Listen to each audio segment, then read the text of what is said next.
Hi, everyone. Welcome to another edition of Production Matters. I'm Derek Korn, Editor-in-Chief of Production Machining Magazine. Today we're going to delve into Fizna, a company and a technology that may be unfamiliar to you.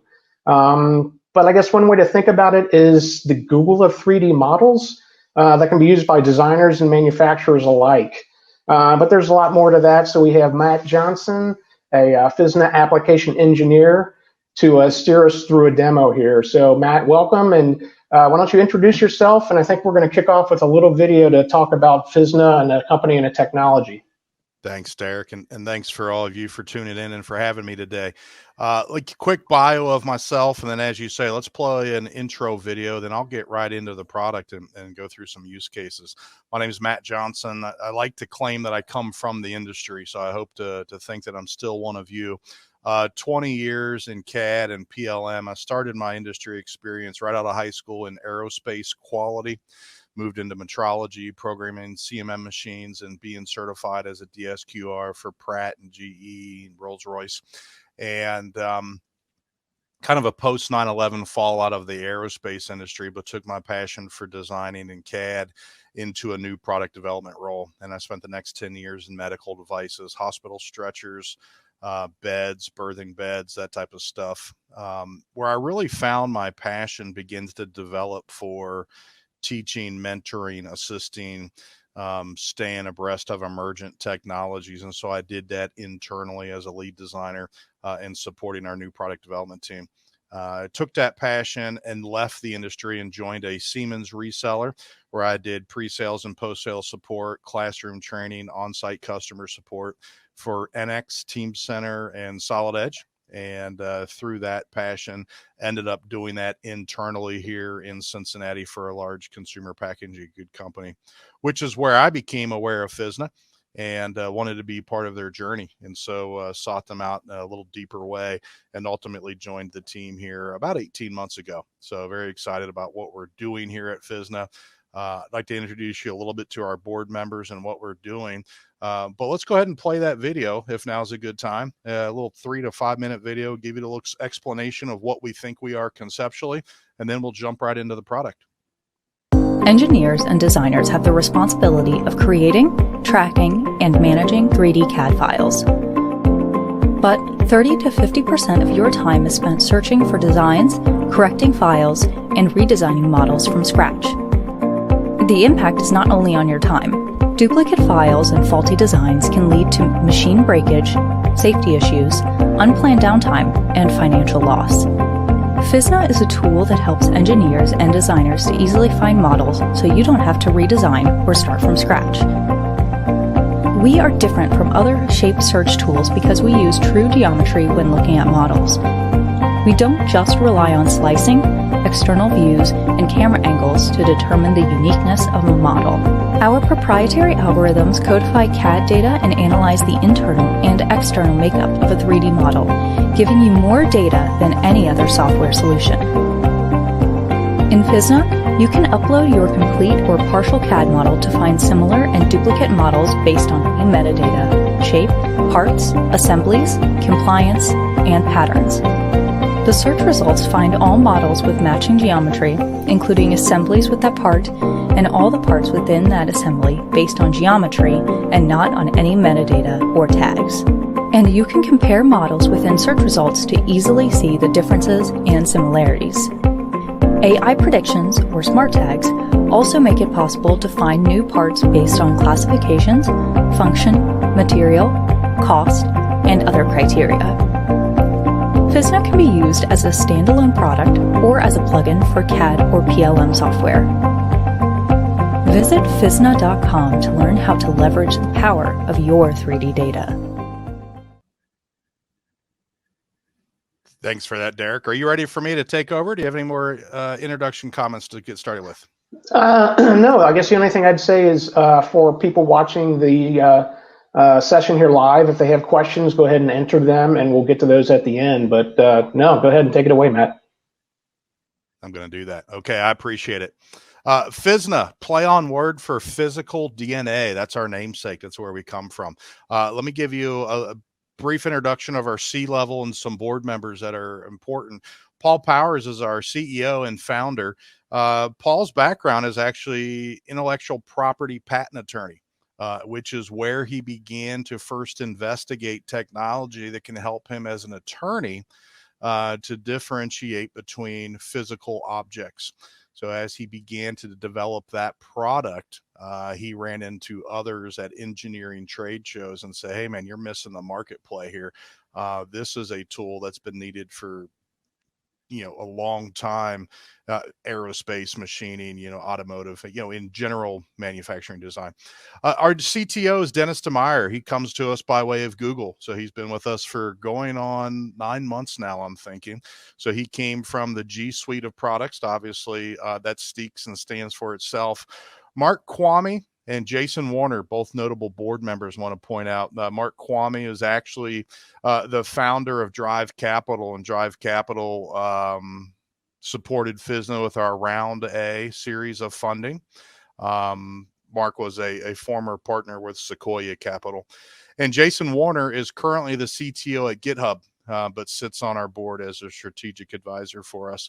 And I hope that you can see the parallels where GitHub and 3D modeling becomes synonymous going forward. But what is Fizna and what's it used for? As I said, Fizna stands for physical DNA, and it's a 3D geometric shape search and analysis tool that allows us to look at geometry at a couple different levels. What is the regional assessment of a feature? What is the localized assessment of a set of features? Or globally, what is this part? And how does that interact with other geometries in our database? Fizna is the only tool in the market right now that analyzes CAD at the true geometry level. So we are CAD agnostic. We work with all CAD file formats. We normalize that geometry and then run them through our proprietary algorithms, where we store a codified representation that we refer to as our DNA. And that allows us to meet some of our customer challenges, namely any use case that would be around a duplicate file, finding files, eliminating files. How do you do part reuse? Maybe parts are similar because they're in version control. Certainly on the procurement and the supply side of the house, lots of opportunities to see very fast ROI by concatenating some of our purchases and taking advantage of economy of scale. And certainly on the maintenance, repair, and operations side of the business too, finding parts where they live throughout your entire ecosystem. Let me just jump right into Fizna. That's probably going to be the best way for us to start today. Fizna is a SaaS delivered product, so cloud-based tool. You'll see that I've actually saved a number of web URLs that remind me of different functions or features within Fizna that I like to talk about. This is an odd place to start. I'm actually starting on a page that returned no matches. Funny thing is, a couple months ago, this was a valid URL for me. This returned Valve 10. I've since lost Valve 10, and I thought, well, it's actually kind of the right place to start. Is Fizna allows us as engineers, designers, to find a part that's in our ecosystem for reuse, or maybe we're just trying to find it to find the CAD file. This part was called Valve 10. I'm no longer finding that part by searching for Valve 10. Well, Fizna allows us to search the database a couple different ways. Do we know geometric features or attributes of the part? Or do we know some common terminology, it might be called? If I start by searching Fizna based on geometry, I know that this part that I was looking for, Valve 10, has a couple features in it, diameters in it. They're holes. So in this case, I know there's both a 20 millimeter and a 19 millimeter hole in this part. I can add some tolerance here if I've got the part. Maybe you find this widget on the shop floor, no part markings on it. So we can grab some physical characteristics, couple diameters, maybe the overall bounding box size, length, width, height. And we could also delimit this information if we know that this part lives within a certain folder or sub project or whatnot. But let's just quickly search Fizna for products that have a 19 and a 20 millimeter hole. And you'll see I find a number of these valves, which is what I knew that I was looking for. And obviously the valve is used in context of the assembly. This first part number is newish to me. And so I wanted to look at it, and I see that this part was originally called valve 10. So this file, valve 10, was uploaded to Fizna and had since been renamed with this alphanumeric string. So perfect example of finding parts within your system based on geometry, not based on known information. The other thing we might do is say, okay, if I visualize this part and I know what it is, this looks like a water valve, plumbing fitting, hardware accessory, whatever you might want to call this part. Fizna allows us to search based on the power of machine learning on what this part might be. So in this case, if I were to search for plumbing, a plumbing fitting, you'll note that Fizna returns a number of objects that it classifies as plumbing fittings. And we don't do classification the way that PLM does. This is through the power of machine learning. So if I go look at this part, let's remind ourselves about the data that we had during file upload. The Fizna file name, the CAD file name, where it was uploaded from, date, time. That's the information we have. By way of metadata, I know that this part is made from brass, but nowhere do I see any titles, names, descriptions on this part that would tell me what it is. However, Fizna's identify functionality is telling me, hey, there's 7 things about this part that I think I know that you may not know. So let's take a look at these predictions. We can see that we've previously accepted the fact that this part's made of brass and it's commonly called a valve. We've accepted those tags. But there's 7 additional tags being generated here, and these are predictions. Fizna would like to encourage me to think that this part could be made at a certain cast machine, work cell number 1351. So maybe the manufacturing process, maybe which CNC machine, maybe which tools might be used. What is the performance of this part over its life cycle if we have the ability to enter information after delivery of the product, where it's potentially manufactured or stored internally. And then down below here, we see some descriptive terminology. It's a hardware accessory. It's a plumbing fitting. It's a valve component. None of this information was supplied in or of this part, but Fizna has taken a 3D shape search in the background and said there's other objects in your database that have the same shape. We want to assume if the shape is the same, that some of these descriptive terms and attributes across the database might be fitting for your part. I have the ability to accept and or reject any of these predictions, continuing to teach the database and the algorithms to make smarter decisions over time. The other thing we could do is add any type of custom information we have to our own work process, our own company, our naming descriptions. So one thing I'd like to talk about here is shoulder angle 1, 2, 3. It's the only suggestion in this list that's a full 100%. I've done this for 2 reasons. One, to show you that I can teach my database. So if you're familiar with AI, we've got unsupervised and supervised learning. At its initial offering, unsupervised learning allows us to take advantage of the attributes in the database. In a supervised learning, if I choose to teach this item, I can tell it what it is. And if I teach enough geometries in the database, then it begins to make higher and higher recommendations. I chose to teach this vernacular of shoulder angle 1, 2, 3 because it represents a problem statement. If you're able to see my screen still. We had a company that made consumer packaging goods where they have a bottle that has a lid and a volume store, but the transitional area between the lid and the volume is really cosmetic, doesn't fit the standard principles of form, fit, and function. As they made some design changes, these products began to misbehave through their manufacturing operation. They began to jam up and or fall off onto the floor. And the question was given to us, with enough design iterations, can we make predictions on where this angle becomes too great for the design? And so I believe there were 5 models given that were known good, 5 models given that had a similar iteration to them that were causing problems, and then a number of models that were unpredicted. And at about an 84% confidence rating, we're able to predict how these parts would perform through their manufacturing process. So that's a quick intro into Fizna's ability to find a part that you don't know exists. How do we just use it as a search tool? I want to circle back to the ability to find parts based on geometric features. If you remember, we found a part based on the holes, and in the same part, we can see that we've identified the hole. This is during the codification process when Fizna stores the DNA. And we can actually visualize and see there's both a 19 and a 20 millimeter hole in this part. But we also provide a built-in standards module. And a standards module is just a way for our customers to assign known geometric features that Fizna then can say we adhere to or we don't adhere to. In this case, I want to see if this part is easily manufacturable on a certain machine. Now, I know this is a casted part, but generically, if I had CNC1 loaded with a given set of tools, I could see that I could make the 20 millimeter hole on CNC1 without changing existing tools. On CNC2, I can see that I have both a 19 and a 20 millimeter hole. I could easily then assume that we can manufacture this part on CNC2. We have customers doing this for suppliers too. If you know that if you're outsourcing manufacturing, what is the table size? What is the max size that your customers could do? And or internally, do you have capital equipment that would make features? So for example, in sheet metal, do you have punches or dies?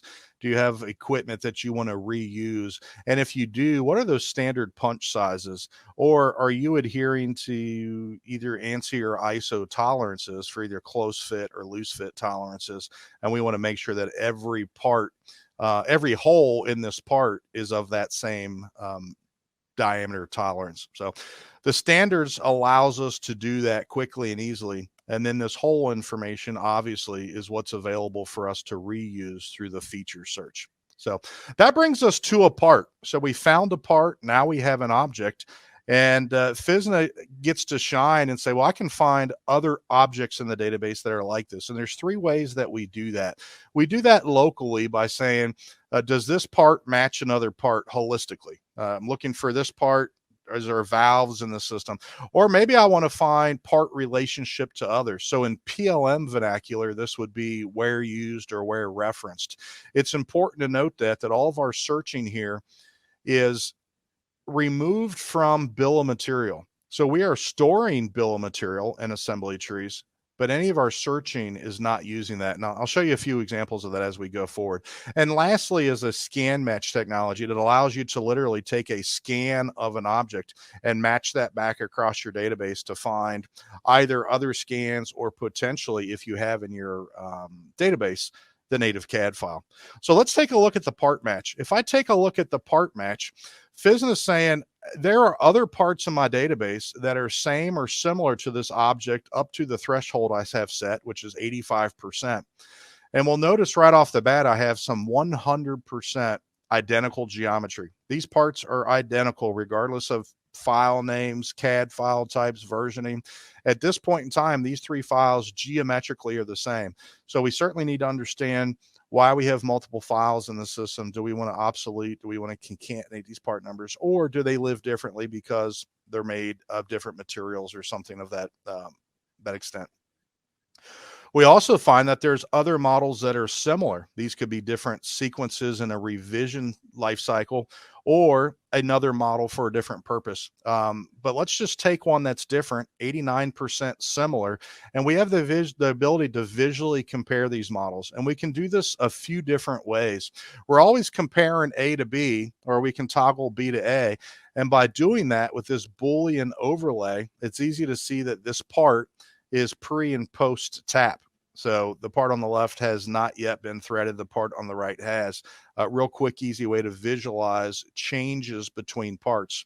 Particularly as I was talking to Derek about, production machining and CNC shops, it's one thing that come to mind is, well, we always get, midnight hour design changes. We've already ran everything through our post processor. We've got our code generated. We've got a change, and I need to see how this change affects the part. I'm interrogating the drawing. I don't see it called out as a feature change on a drawing. Maybe there's small draft angle changes, some gating changes if you're doing like plastic injection molding or whatever type of tooling you're cutting. Fizna can quickly help you visualize the differences in these parts. This is just a Boolean overlay. I'm going to show you a little bit higher fidelity way that Fizna will show us these similarities and differences. Notice on the outside views, we're actually representing the CAD file type. These are the displays of the CAD file. The center view here is actually an STL file. What we've done is taking the normalization of our algorithm in the background, and we're providing kind of the reverse of that back out as an STL file. So Fizna's taking the part and it's meshing that part, and then we're analyzing the mesh at finite levels of detail. And we can say that all the triangles on the top level of this part are identical. Therefore, the part's absolutely identical. If we want to see the differences in the part, we'll simply challenge Fizna to show us just the opposite. And it's going to say that these entities on the bottom of this part are different geometrically. And why are they different? Well, one is pre-threaded, one is post-threaded. So that's the ability to visualize part to part. This is going to feel like I'm going through a lot really quick, particularly since this is kind of like a one-way demo right now. I'm not pausing to ask questions because we're in the webinar. I'd encourage you to, as they pop up, go ahead and throw some questions into the chat session. We'll make sure we cover those at the end. I'm going to make sure to leave 10 or 15 minutes that we have a chance to have some dialogue. Let me move on to the next style of matching. I said we can look from part to part, but maybe I want to see where this part lives or interacts within my ecosystem. So a part match does that. It says, where am I used, or what could be used of me? And in this case, we find that this valve stem, 100% of the valve stem resides within the totality of this valve assembly. But the valve stem only makes up roughly 65% of the totality of the assembly.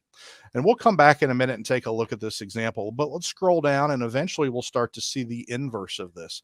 We'll see subcomponents of parts that could be used to make parts. Now, this is a casted object. We certainly don't think that we would start with the stem and make the top, but maybe this represents a standard fitting, a standard coupler, a hardware object. And this is, the fitting that we are manufacturing. If we had either of these products in our inventory already, whether we've got fixtures, inspection jigs, clamps, anything custom made for either of these objects, through this quick shape search and through this ability to do where's my part used within my ecosystem, we can now reuse any tooling or fixtures or jigs or any of that type of capital that we have for the other product. So maybe we were previously part marking this part, we had to make a part marking jig. We can use that same setup, hopefully, for this, maybe with minor modifications. This is a part that could be used within a part, but let's look back at that part within the assembly. I'm going to run part match again. It's just as fast to allow Fizna to bring me back to the results. And as I look at one of these results, we can do the comparison and say, well, what is different between these two parts? In this case, I specifically want to see what's different. So I want to toggle these parts. I want the water valve to be the primary part and the valve stem to be the secondary part. And so now it's obvious to see that the difference in geometry here shown in red, obviously that's different. I like to point out that I can look down inside this valve stem and see the plunger.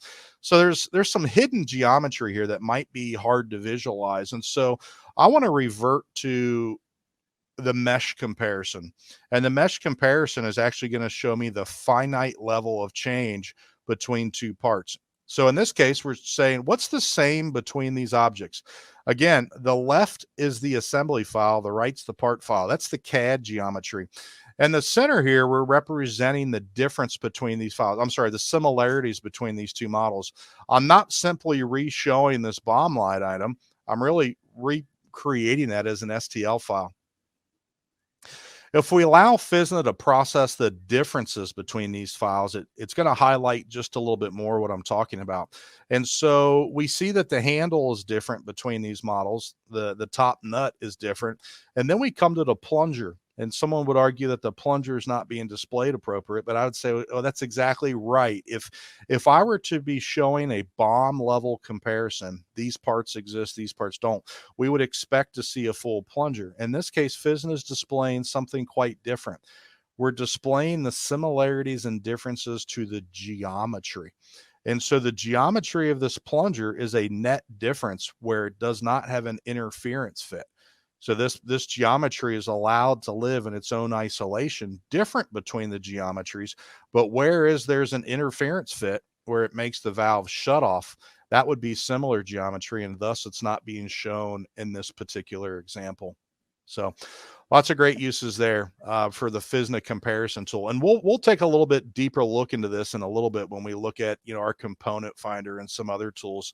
I'm going to thumb through some of these open web tabs just to remind me to cover some of the topics.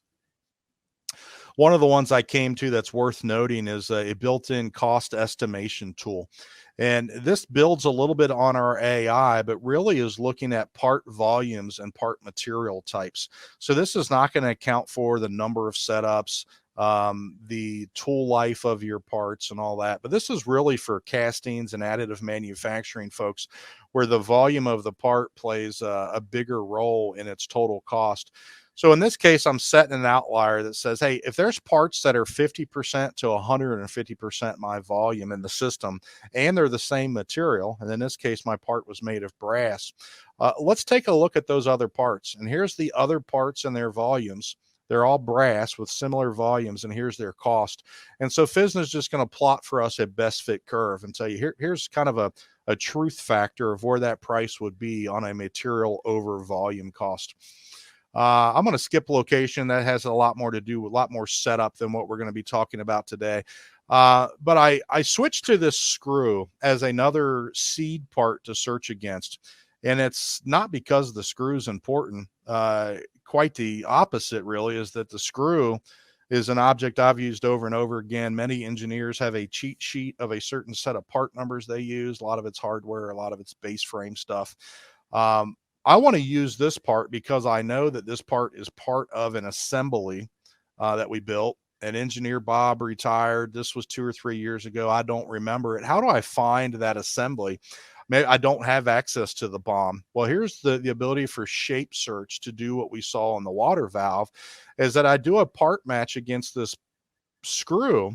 I'm able to find that the screw is used within the turbo's intake. And obviously the intake is then used in the turbocharger assembly as a whole. And so now I'm able to find this. We can see that due to the differences here in the percentages.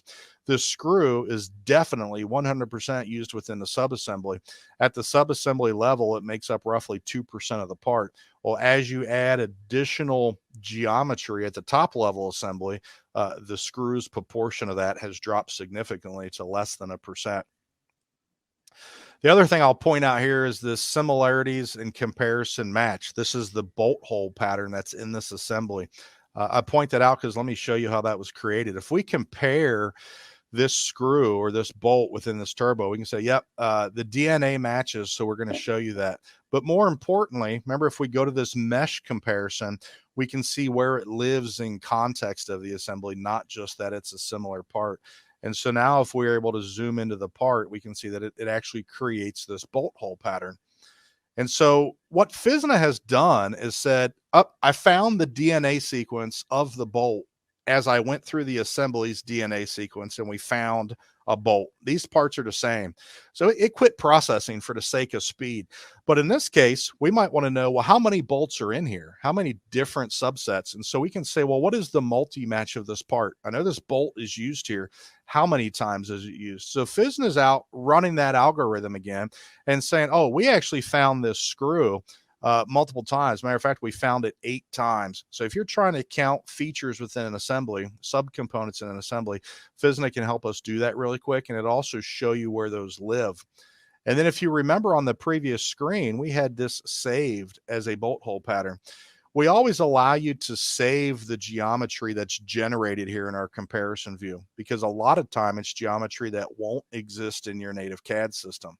So we're able to segregate parts from an assembly, or we're able to take a subset of geometry from a larger set of geometry on a part. In this case, we saved this previously, so we saw that the screw matched the bolt hole pattern, and this will allow us to then match against this subset of geometry. So matching against the bolt hole pattern might return the sheet metal flange, it might return gasket, or more importantly, it might return other inlet or exhaust options for this turbo that would then create a product family of configurations, right? And so the different geometry here would allow us to find kind of plug and play components of the turbocharger. Some of what I've shown you today in our comparison view has affectionately been called kind of the red blob. Originally, when Fizna was developed, it was developed around our core technology of our algorithms. And the way we codified and represent parts was really at a CAE level. Now, we're not doing any analysis, but since we have the mesh under the hood, that's what was important to display. As we've grown to develop, we've had more and more users say, well, that's great. I need some more CAD-like visualization. So in each of the items, we have the ability to go to a viewer tab, and this is a built-in CAD-like viewer. So for folks that don't have access to CAD, they may be on the shop floor, they want to interrogate models a little bit better. We can do this for both parts and assemblies. Assembly files allow us the benefit to do some quick auto explosion if you're trying to see how parts are made, or maybe a section view might be more helpful. In this case, I'd like to just interrogate to say, does this part have bearings or bushings through its axis? And it looks like what I'm seeing there are oil light bearings and I'm sorry, oil light bushings and not bearings. So maybe that's the information I wanted to gather. Or dimensioning, taking some quick dimensions on the shop floor is super helpful. I know that we have a standard flow and a high flow model. So what's the inlet and the outlet size on this turbo? And that's going to tell me which model I'm looking at. So a lot of great functionality there just in the ability to visualize. The other thing that came along with that is our storing of the assembly tree. So I've told you many times today, we do not use the assembly tree or the BOM structure for our searching. And that's very true. However, it makes sense to our customers that have an assembly that if I could navigate through the assembly into the subassembly to find a subcomponent, that is in and of itself a standard accepted search methodology that we wanted to support. And so the ability to, open up an assembly, see its subassemblies and so forth is there. But that is not what's technically powering the shape search. So be reminded, in this case, I'm looking at the turbocharger. I have two different ways to now visualize the parts of this turbocharger. Earlier, we did a part match from the part and we went up and we found the assembly, right? The water valve stem was used in the water valve assembly. In this case, I'm taking the turbocharger assembly and I'm doing a part match. And what we're being returned here are geometry objects in the database that are used within context of the assembly. This is not showing me the BOM structure of this part. Matter of fact, there might be duplicated hardware here. Matter of fact, here we see two different hardwares. I've intentionally renamed this part backwards, XX58949 and 58949XX. Same part being used geometrically in context of the assembly. We've got another way to visualize that we call component finder, and component finder by default is going to have a higher threshold. I think it's set at 95%. And this is going to take a quick moment to run. This is more analogous to maybe like a study. You're going to run this one time. You're willing to wait for the results, but Fizna's already turned these results. It's trying to build a list here down below. But what we've said is that a 95% match, these geometries are being found within the context of this turbocharger assembly. We might find parts in here that are not 100%. Maybe they're similar, but not exactly the same. Maybe we've got a sheet metal flange that had holes in it that's been revised to have a slot. The power of component finder is to find parts in inventory that could be used in the case that we're out of or having a hard time procuring inventory. I'd like to show you component finder a little differently though, because when you first see that and you're used to CAD and PLM, you see a BOM structure. I want to make sure at this point what we see here is a part file. So I've pulled up a part file. It's a shard of glass. It's a shard of glass that if I run a part match against, will find a number of files in my system that it could come from. One of those is an assembly file that I rebuilt after the fact, but this shard of glass actually came from this vase. And I can actually do a comparison here. And what Fizna is going to show us, let me switch these parts, it'll be graphically a little bit easier to see, is this shard has a DNA sequence in and of itself. And what Fizna has done is it said, in this localized region of this vase, This has a DNA sequence that happens to overlap with the DNA sequence of the shard. And therefore, we can tell you that this shard could be a potential replacement for a subset of this vase. So since this vase is a part file, it's got no parent-child relationship. It's got no assembly tree. Notice that if I open an assembly, I have the ability to click on see the assembly tree. This vase has no assembly tree because it's a part. Well, let's challenge Fizna with the component finder again to say, well, what DNA sequences are in the database? And so here Fizna is able to find these glass shards that put together build the totality of this vase. And so now we can come down here and visualize this, and we can see where these shards could live within this vase. Now, Fizna is not rebuilding this part geometrically. I've had customers ask this: how does it know it's a mate? How does it know it's a tangent? How does it know to build that part? That's not what's happening. What we've done is we've said that there's a DNA sequence for this particular piece of material, and that DNA sequence shares the exact DNA sequence of this portion of the vase. And so we're just overlapping those parts. We're not really doing a magical CAD rebuild of the geometry here. But a very powerful example to show you how a part model with no BOM structure to a part model with no BOM structure still has relationships within your database geometrically. And that really begins to express the power of Fizna. I'm watching the clock here. I want to save us a few moments. There's two more things I want to talk about: scan matching, which is a great use case a lot of our customers are taking advantage of, and then some reporting mechanisms that I'm sure you'll want to take advantage of as you use Fizna. This happens to be a photogrammetry scan. And so this is an OBJ file. It has dependencies to both an MTL file and JPEG files. Really great way to visualize parts. You can see the Sharpie tech on here. It looks like some painter's tape, air pencil marks. So this part's been marked up and has been scanned. This looks like an as machined part, post PHF. I still see some milling marks on here. But we have damage to this part, and we've got incremental damage to the leading edge of these blades. I like to show a Fizna search on this to say that it's not going to work. If I run the match report that we've ran all day, I don't have any other geometry in my database that has that same break in the leading edge and has the same degradation across the leading edges in the same positions. That's how how much fidelity we have in the Fizna matches to know that the CAD geometry is the same or different. So we had to expand that a little bit, and we created our scan match technology originally for a customer, which has grown into multiple customers. And scan match looks as the part as its totality. And this scan match, you can see that we tested at different scan resolutions, has also matched with another resolution of this OBJ file, which was a photogrammetry or a laser scan. And then we also have this STL file. And I like to show this file because it's actually in really bad shape. It's missing a number of its faces, and some of the faces that we do have, you can see there's a lot of reflectivity material left on the part, or maybe the lighting conditions weren't very good, but the whole idea of the part is missing.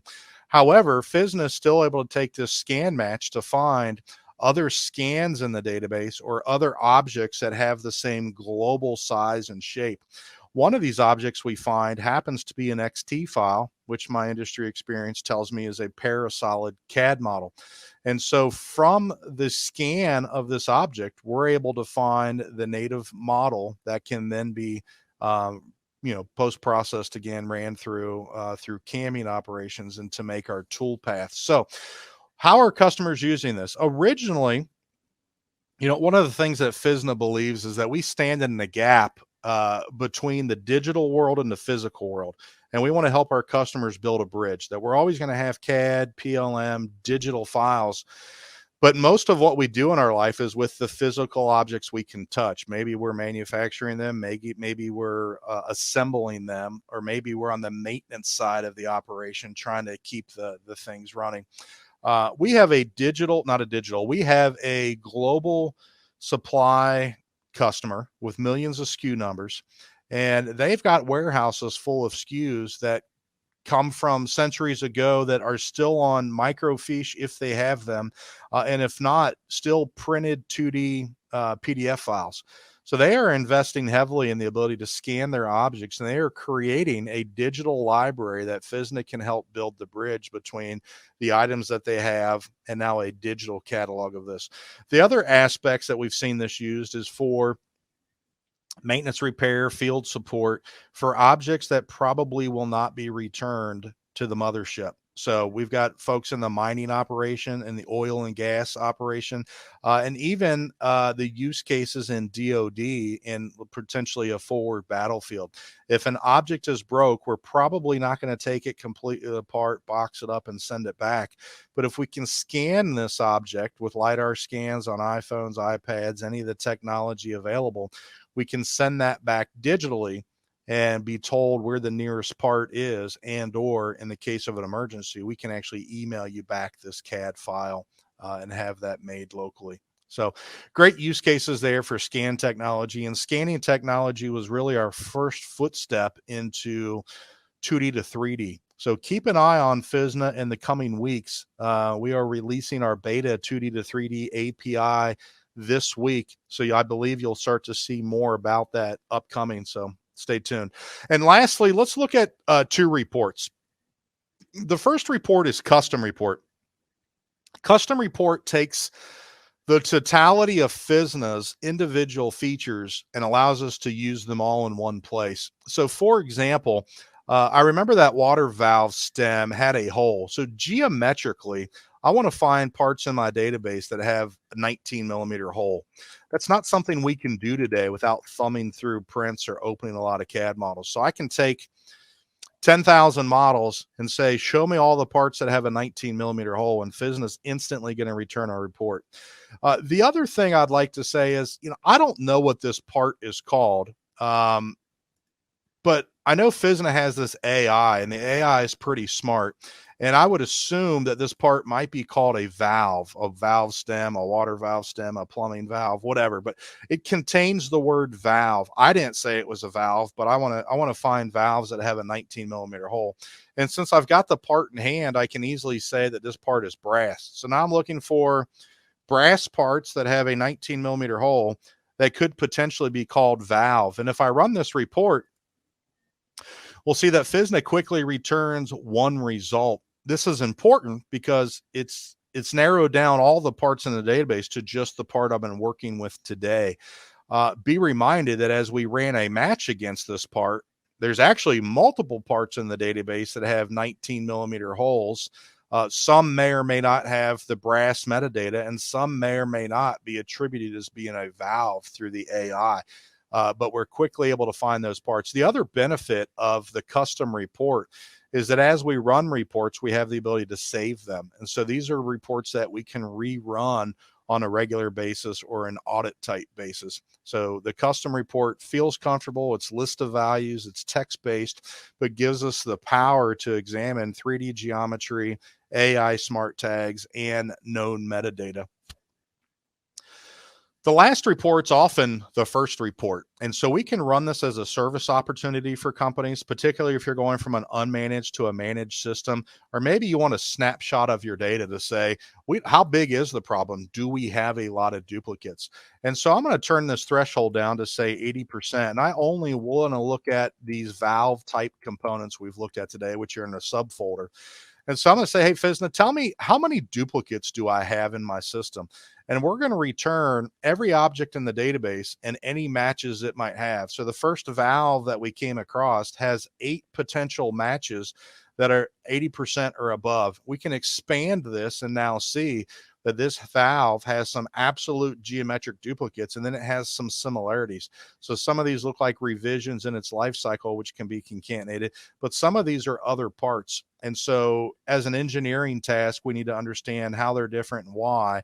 Are we going to obsolete them, or are we going to do a next touch policy that says, hey, the next time this part comes through the life cycle for a revision or the assembly levels change, we're going to go ahead and start obsoleting these parts. And the intent of Fizna is that you would search while you're doing a design to find objects that you already have that you can reuse. So the match report, often the very first place a customer will start, even in an evaluation period. And lastly, let me just point you guys to Thangs. If you have not heard of Thangs yet, THANGS, Thangs is our enterprise-powered, Fizna enterprise-powered business-to-consumer product.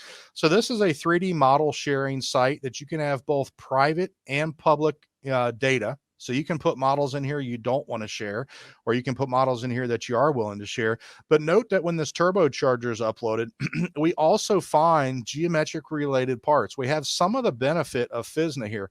Certainly not the same fidelity, but we can still find some of these parts. The other thing we do is take this valve we looked at today and we see, oh, here's the valve stem as an assembly, and here are similar valves. More importantly, though, is that Fizna underneath the hood of Thangs. So Thangs is indexing not just parts that our community members have uploaded. So when I search for the word valve, I'm finding models on Thangs. These are models that our community members have created or uploaded. At some point in time, we exhaust models that are only on Thangs. And you'll see that there's other models from other 3D websites, including sites that we are scraping, such as McMaster-Carr, Parker Hannafin, Car Lane, Granger, Matsumi, all your favorite e-commerce sites. So the long-term play here is that Thangs becomes an e-commerce site. I don't have full integration today, but let me go back and show you today that as we've been matching parts, that the source of the data has already been identified. Everything we've looked at today was from my database. The play here is that you will be able to search Fizna for parts within your database. And once that's been exhausted, you can look within your vendor databases. And if your vendor databases come up empty, well, then you can look globally across the Things portfolio to find commercially available products. So we're excited to have that coming down the road. Derek, I think we're probably ready to open up some Q&A. Let me make two more comments globally as we start to transition over. There was supposed to be a major Fizna press release this week. There's still major Fizna news that I would love for you to be made aware of. Due to the inauguration, we chose to postpone. So you'll see that next week. I really hope you have a chance to see that. Check TechCrunch, check your major source for technology information. I'm sure you'll find that as exciting as I am to share it, but let's wait a week for the PR to come out. And Derek, let's take some Q&A if we have any from the guest. Yeah, so Matt, thanks for that. You got into a lot there. So I'm going to rudely just ask the first question of my own. You touched on this a few times during the presentation, but kind of highlight how a machine shop can benefit from Fizna technology. Right. Yeah. So I'm going to quantify machine shops into probably a couple different levels. One is just a job shop. They're only cutting parts, right? But then, my industry experience, I've always worked for large corporations who have machine shops internal as well that support either NPD and or, keeping machines up and running. If you're a job shop and you're only making parts, that you've quoted, I would say quoting is probably the lowest hanging fruit. If you store the parts that you've quoted in the past and can find a Fizna match, you can pull a previous job and save yourselves hours of that quoting process, right? What machine was it made on? What tooling did we use? How many hours did it take to make? So on and so forth. The other thing is standard inventory and duplicate reuse for things in your machine shop. So we're talking about fixtures, tombstones, pallets, racks, cutters, inserts, all that stuff as well. Can be matched with the Fizna technology as well. I think those are some of the best functionality. And the last would be the comparison tool, probably the most important. I've done it to machine shops in the past. I ought to be slapped for it as well, but I've sent a job over, said, start cutting steel, and said, oh, hold the press. Can I get this one change in last minute? And we know that's a nightmare. So how can I compare those two revisions very quickly and graphically see the difference between those two parts to know if and where I'm going to have to make some tool path changes? Mm-hmm. I got a question here. How is Fizna different from other shape search offerings? Okay, yeah, fair question, because there are other shape search tools in the marketplace. We'll call them brand X, but The way that Fizna codifies geometry is fundamentally different. The way we normalize the geometry and codify and store this DNA sequence allows us to know true physical shape. Other products in the marketplace are often using what's referred to as a 2D proxy. There's some great use to that tool. It functions for what it does. A 2D proxy could be a projection. If you've got an object and you rotate an object infinitely with a light source in and out infinitely, it'll project how many cross sections, how many shadows. And if we can compare enough shadows, we could find some overlap and say these parts could potentially be the same. That's how some of the products on the market are today. They don't allow you to do what Fizna does, to do the part in part. I probably jumped over it today. It's worth talking about. When we say part in part, we showed you the piece of glass within the vase. We showed you the screw within the turbocharger. That could also be a subset of geometry within larger geometry. So I come from plastic injections. Did a lot of plastic injecting parts and worked with a lot of tool makers. And there were often features that were tool inserts that we would use across the product family. That represents capital expense, right? And so if we could find and reuse that subset of geometry, maybe it's a plastic snap or a push panel fastener. If we could find that geometry across our ecosystem, we could reuse that capital expense as well. So the technology is different in the way that we identify truly the 3D model and not a proxy of a 2D shape. Mm-hmm. Hope that's helpful. Yeah. So another question here: can Fizna integrate with SAP? Yes. So shorter answer is that we have enabled for the quick hit a CSV import for any data, knowing that ERP data is extremely important, as is inventory, as is stock usage. Any of that 2D data, metadata that we can get supplements and enhances our machine learning processes, right? Integration with any type of ERP system, whether it's SAP or another, would be the same as integration with PLM. So we have an API library that we provide for integrators to work with. We typically approach integration with either an ERP or a PLM as a service opportunity post-purchase to make sure that we meet your object definitions appropriately. Mm-hmm. Another question here: what can Fizna make AI predictions on? Yeah, well, it's really anything.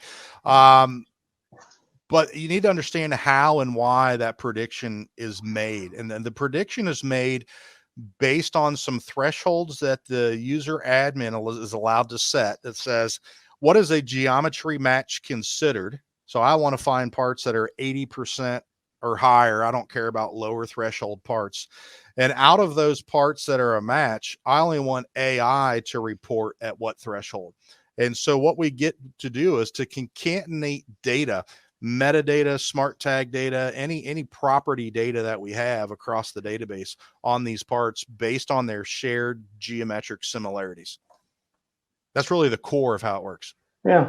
Another question here: we have a classification project in development. Can Fizna play a role to help us? Yeah, somebody's been looking at my calendar apparently. So I do this currently for other customers, and that is to say, they historically have had classification. Over time, it got laxed. Now they've got tens of thousands of files in the system that somehow never got classified, and or just the inverse. We picked up a classification project last year. All of our new part numbers have classification. All of our legacy products don't. So what I am typically giving is a set of known data with classification, and then a library with no classification. And then after we teach the AI with the known classifications, we easily generate a report and say these objects are assumed to be these classification families as well. Another question here. Our company recently purchased another company that has a different CAD system than the rest of us. Can Fizna help us understand that data ahead of migrations? Absolutely. That's one of the primary use cases of Fizna would be data analysis, right? Maybe you're unmanaged and realize you have a mess and you're just trying to clean it up. Maybe you're forced with adopting a PLM system. So we need to go through the data cleanup loop. Well, such is the beast with mergers and acquisitions, right? So now you've got a whole established list of part numbers that needs to be concatenated. But now we're going to be dual sourcing, double stocking. A lot of these parts are similar, and be mindful that Fizna is CAD agnostic. So if you're an NX house and you just purchased a Creo house or a SolidWorks house, we're still going to manage and read those files and tell you how they're the same and how they're different. Mm-hmm. So here's a question I typically shy away from when I do webinars and sessions like this, but I'll leave it up to you how you want to answer it. Sure. How much does Fizna cost? Sure. So licensing for Fizna is a SaaS-based model licensing. Generically, the best flat rate would be $2,500 per license. And a license is either a user or 10,000 files. And so you can see where we get a lot of wiggle room. So you could be 5 people with 1 million models, or you can be 50 people with 100,000 files, and the price could fluctuate quite a bit. So let us work with, I'm not a salesperson, I'm an application engineer. I like to stay kind of out of that realm, but just to be forthcoming with your audience, that's kind of the generic flat rate for Fizna. Yeah, I'm an editor. I'm not a salesperson. Certainly. So I feel you. So we're coming up on the top of the hour. I'm going to steal the last question like I did with the first one. It's like you got into a lot here. So if someone has questions, like what are their next steps? What are their best next steps? Great question. And I appreciate you letting me end on that, because it looks like we're at the top of the hour. I would say reach out to me. I'm not the sales guy. I'm your friend. I'm the application engineer. I'm your advocate, right? So you can reach me directly. I affectionately go by Big Matt, anybody who's known me in the industry. So hit me up at bigmatt@fizna.com is a great way to reach me. I'd be more than happy to step aside and walk through this a little slower one-on-one. Maybe we need to set up a kind of a replay of the webinar through others in your organization, or a little silly water valve and a turbocharger. That's great, but I want to see my parts. And so a lot of customers choose to say, that demo is great. Can I get you to sign an NDA? Can I trust you with my data? I'd be happy to send you 5,000 parts, and let's do this on my parts. And that often opens the floodgates to others in the organization. So if you're interested in doing that, feel free to reach out to me, and I'll get the other players involved as needed to get the right paperwork in place. Awesome. So there you have it, Matt. Thank you again for taking us through this demo. Thank you to the viewers who are participating. As Matt mentioned, you can contact him as suggested. You could also go to Fizna.com if you're looking for more information. If high volume precision CNC machining is your deal, hit up productionmachining.com. We've got all kinds of machining technology and best practices written about there with video as well. So that's it, everyone. Just take care.